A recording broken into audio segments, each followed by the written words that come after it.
자, 미국의 북한에 대한 압박은 온라인상에서도 계속되고 있습니다. 지난 2014년 북한 지도자의 암살 계획을 담은 영화 인터뷰를 제작한 미국의 영화사 소니픽처스, 북한의 소행으로 추정되는 해커들의 거센 공격을 받았었죠. 그래서일까요? 미국이 북한의 사이버 공격에 대해서도 철저히 대비를 하고 있는 모양새입니다.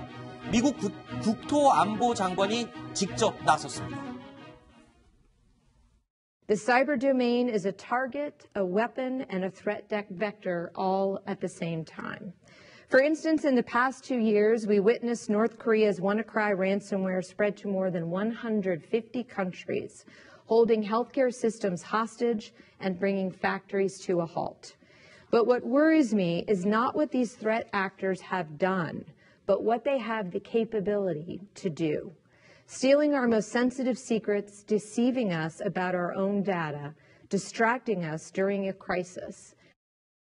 김종호 실장님, 네. 미국이요, 북한이 할 수 있는 모든 도발의 종류에 대해서 미리 선수를 쳐서 차단을 하는 것 같습니다. 특히 위너크라이라는 해커 단체를 콕 집어서 지금 경고를 날렸군요. 네, 워너크라이가. 네.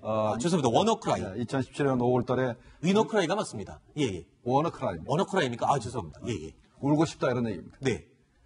예, 워너크라이. 원투비 크라이니까요. 예. 자, 그때, 전 세계에다가 악성 바이러스를 퍼뜨려가지고. 네. 돈을 주지 않으면 그거를,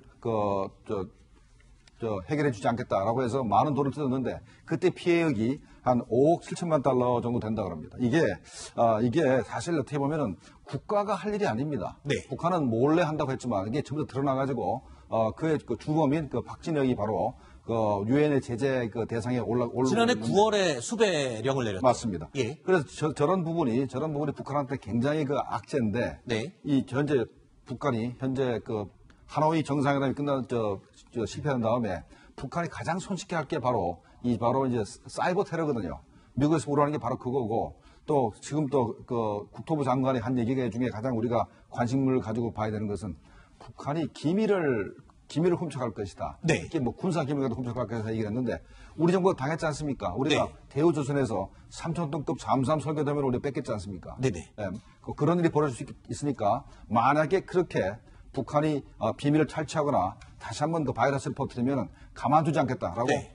사전에 경고를 한 겁니다. 그러니까 미국이 여태까지 북한이 저질렀던 만행이나 도발에 대해서는 하나씩 미리 지금 다 차단을 하는 작업을 하고 있는 것 같습니다. 이런 가운데요, 비핵화 협상에서 한때 굿캅 역할을 맡아서 조금 부드러운 역할을 했던 폼페이오 국무장관, 하노이 회담 이후부터는 강경파의 움직임과 같이 발걸음을 하고 있죠. 자, 비핵화 검증이 먼저라면서 목소리를 높이고 있습니다. So I can't say much about the details of the negotiation, as those are important private conversations. But it's clearly a range of issues around timing and sequencing and how it is we achieve this. President Trump's commitment, the commitment he made for a brighter future for the North Korean people is very, very real. But it must follow. It has to follow the verified denuclearization of North Korea. 이현정 의원님, 네. 이 폼페이오 장관이 태도가 변한 데는 여러 가지가 이유가 있겠지만, 이 상원 의원들이 지금 대북 제재 압박하라고 엄청나게 또 등을 떠밀고 있다고요? 그렇죠. 미국의 대외 정책은 사실은 이제 행정부도 중요하지만 네. 의회가 굉장히 많이 작업을 합니다. 특히 우리나라 같은 경우 동아태 소위가 사실은 대한 정책을 상당히 많이 좌우하지 않습니까? 네. 근데 지금 하원이 사실은 이제 지난 선거에서 민주당이 일단 다수당이 됐죠. 네. 그러면서 굉장히 강경한 목소리를 내고 있는 상황에서 또 상원에서도 지금 사실 어떤 면에서 보면 공화당이 집권당인데. 그렇죠. 사실 공화민주 할 것 없이 지금 전부 다 강경한 목소리를 내고 있습니다. 아하. 특히 이제 코리 가드너 지금 동아태 소위 위원장 같은 경우는 지금 이 동아태 소위 위원들이 폼페이오 장관한테 서한을 보내서 네. 대북 제재를 더 강화해야 된다라고 아하. 지금 이야기를 하고 있거든요. 네. 풀어서는 안 된다라고 이야기를 하고 있고 네. 그런 걸로 보면 한편으로 보면 행정부, 입법부 모두가 다 지금 어떻게 보면 북한에 대한 대북 제재를 강화해야 된다는 목소리를 내고 있기 때문에 네. 어떻게 북한이 들어갈 수 있는 한치 여지가 없는 상황이 아닌가 싶습니다. 그렇군요. 자, 대북 제재를 강화해야 한다라고 미국 의회가 전체가 한 목소리를 내고 있는데, 이 중심에는요, 대북 강경파로 분류되는 코리 가드너 미국 상원 외교위 동아태 소위원장이 있었습니다. 자, 이 인물은 예전부터 항상 대북 압박을 계속 지속해야 한다라고 강조했었던 그런 인물입니다. I do not think that North Korea has made a complete resolved decision to denuclearize in the sense that we have in U.S. law. And that is why maximum pressure must be applied to the maximum extent.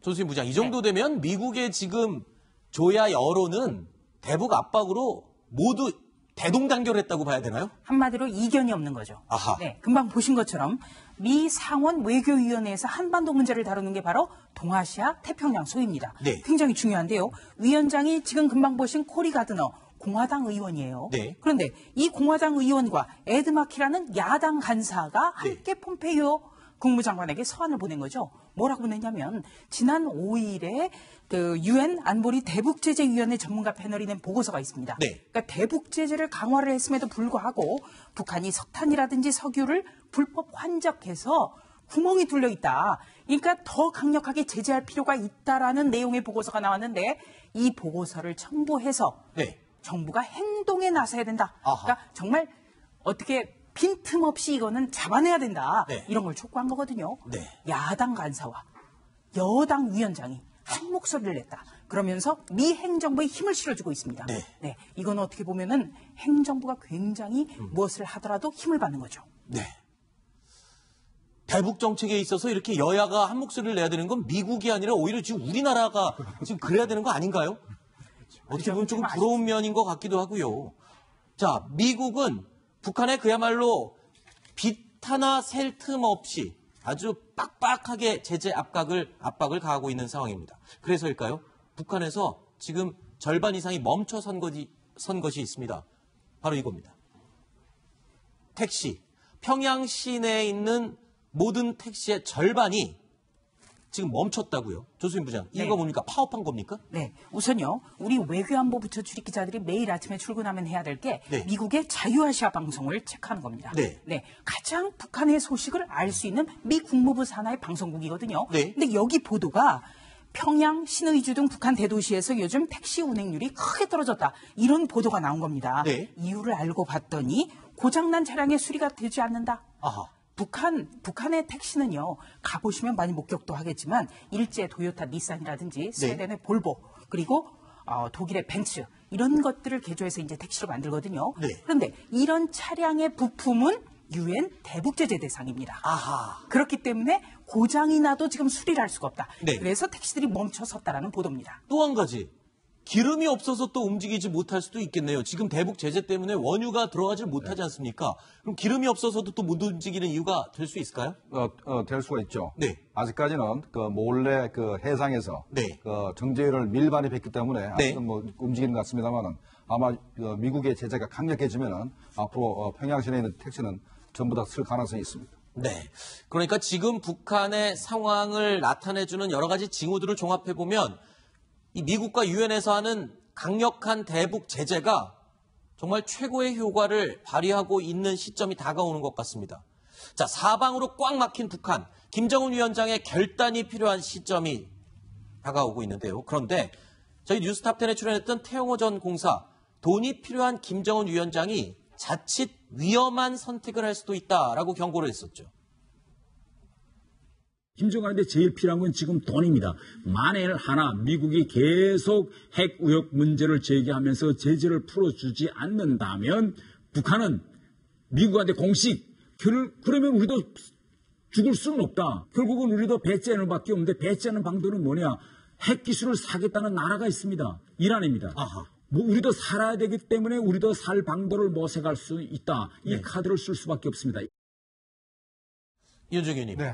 저 말은 상당 기간 전에 이런 가능성도 있다는 예측으로 했던 말이었는데 그렇죠. 지금 이게 현실이 될 가능성이 점점 높아진단 말인가요? 지금 일단 미국 의회조사국에서 이와 관련된 이제 자료들을 내놓고 있어요. 네. 지금 일단 모든 것이 막혔기 때문에 북한으로서는 마지막으로 일단 핵무기를 수출하는 방법을 아마 택할 것이다. 아하. 지난번 태영공사가 재밌는 질문을 한번 한 적이 있습니다. 네. 아까 말씀드렸듯이 이란하고 거래인데 당시 이란하고 거래하는 척하면서 실제로는 이스라엘에 가서 핵무기를 사겠느냐 그렇죠. 이 제안을 했다는 거예요. 네. 그때 이제 제시한 금액이 10억 달러였다는 거죠. 네. 그때 이스라엘 같은 경우는 사긴 사겠는데 돈은 못 주고 현금은 못 주겠다. 대신 현물로는 주겠다라고 해서 그때 했던 본인이 직접 그때 이제 협상했던 그랬죠. 그 경험을 이야기를 했지 않습니까? 네. 마찬가지로 지금 사실 이란도 대북 제재를 받고 있는 상황이다 보면 사실은 이제 북한이 할 수 있는 것은 이 핵무기를 팔아서 현금을 거둬들이는 방법이 있지 않겠습니까? 아마 이런 가능성들을 지금 태영광에서도 지적하는 것 같고 미 의회 조사하고 똑같은 가능성을 지금 제기하고 있습니다. 그렇군요. 현재 이란이 그 장거리 미사일을 다 개발했고 네. 또 인공위성까지 썼습니다. 이 기술의 원천은 완전히 북한 겁니다. 아하. 그래서 무스탄 미사일을 수출을 했어요. 네. 수출을 해서 한 18발 정도 수출했는데 기술하고 같이 수출을 해가지고 현재 이란이 그걸 바탕으로 해서 네. 하부세리 미사일을 만들었고 그다음에 이제 인공위성까지 발사했거든요. 네. 아마 북한에서 이란에다가 주는 것은 핵 기술이 아니고 핵탄두나 핵물질을 바로 줄 가능성이 있습니다. 그래서 그렇게 열심히 만들어냈을까요, 최근에?